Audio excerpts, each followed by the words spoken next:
En ce moment au PC Course, il y a la chaîne d'inscription où les coureurs viennent remplir leur dossier. Donc c'est prendre le numéro de licence, son téléphone, une contact d'agence, récupérer leurs t-shirts, récupérer les pavillons. Et après, c'est pour distribuer tous les t-shirts ici et aussi la balise. La balise tracker pour qu'on puisse les suivre pendant toute la course. Comme ça, on peut regarder chaque bateau sur la cartographie. On a toute une équipe de bénévoles. Il y en a 2 qui gèrent la chaîne d'inscription, 2 qui hier étaient en remorquage toute la journée. Une fois que je les ai lancés, ils sont autonomes et efficaces et ça me permet de pouvoir vraiment travailler sereinement.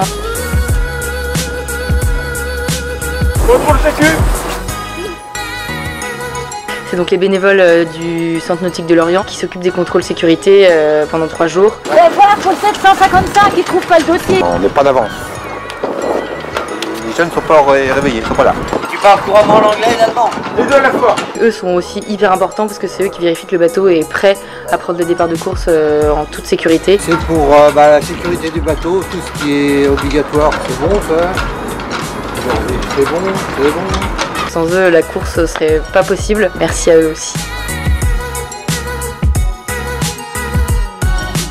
Ça commence, en fait, on est en train de faire toutes les relances presse là pour avoir un peu de médiatisation de la course et proposer des interviews des coureurs. C'est souvent leur première expérience de course au large.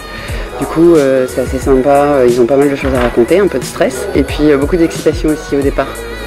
Si on a qui arrive en grappe, Ils se mettent pas direct tout seul. moi je suis présent sur le PC Course, je vois les coureurs qui passent, qui règlent leurs papiers. En même temps, je suis en train de boucler le détail des instructions de course, le détail des parcours en fonction de la météo. Là pour l'instant, c'est vraiment l'aspect sportif de la course, donc de faire en sorte que le parcours soit adapté aux situations météo. Et puis aussi la relation course-autorité maritime pour que tout roule le mieux possible. On a une situation météo avec des vents plutôt faibles et on aimerait que dimanche à midi, il y ait 80% des bateaux qui soient arrivés. Ça veut dire que les premiers arriveront probablement samedi soir ou dans la nuit, et les derniers un peu plus tard. Ce ne sera pas le parcours de 250 000, ça c'est à peu près certain, parce qu'il n'y a vraiment pas beaucoup de vent.